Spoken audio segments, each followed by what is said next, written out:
Welcome back with Level Up Games. Ron here interviewing tonight's Modern Mondays winner, Alexander Knopf. How are you doing tonight?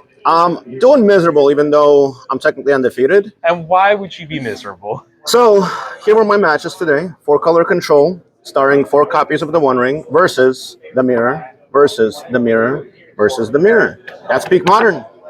Modern, the gameplay, it's all 4-color apparently for you. Well, didn't stop you from being king of the mirror. So how about we talk about the mirror itself? What's the gameplay like?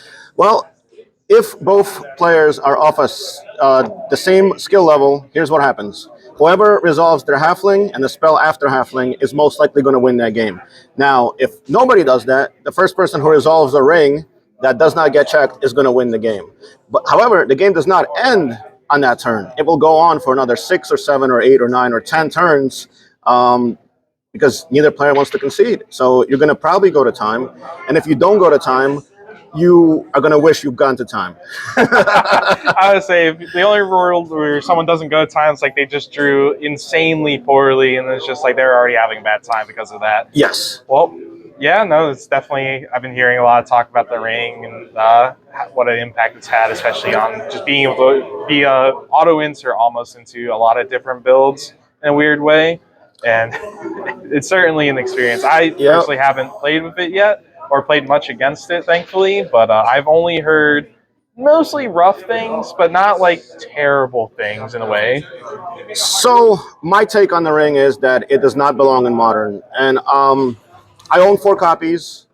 I'm not hating. It's not like I can't afford them, so I'm hating on the card. No, I own the card. I play the card. I love this deck. I used to play this deck way before this card was ever in it. I love playing this deck. The card breaks the format. It was 62 to 64% in the big European event that just happened. Yeah. Now, at the height of his reign, Oko, Thief of Crowns, was about 35% of the metagame. Now, the ring is 60-some% after 2 weeks. That's a problem. And I never call for bans. I'm the type of person that says, hey, let's unban half the ban list. I don't care. I want to see like all these fun cards being played. This isn't a fun card. It's not fun to play and it's not fun to play against. Now, there are some people that disagree with me, but the amount of those people gets smaller and smaller every single week. So make what you will of that. I would say it's only a matter of time. I guess we'll still have to wait and see how much that percentage could grow on the One Ring. My question is, how many decks can't play it? That is a good question. As someone who's playing a deck that didn't play the ring, because I played Scam this past weekend and just had 0 copies on my list and still felt great. It's like it's a surprising amount of other decks that can't do it. Shout out to my boy Alex Knopf, outplayed every single mirror tonight. All those guys suck. He's the best player in the room. I earned this one. I gotta say, if I've ever earned an interview, this is the one that I've earned because that was absolutely miserable. Well, I'm going to congratulate you once more on getting some hard-earned victories and wish you a good night. Take care.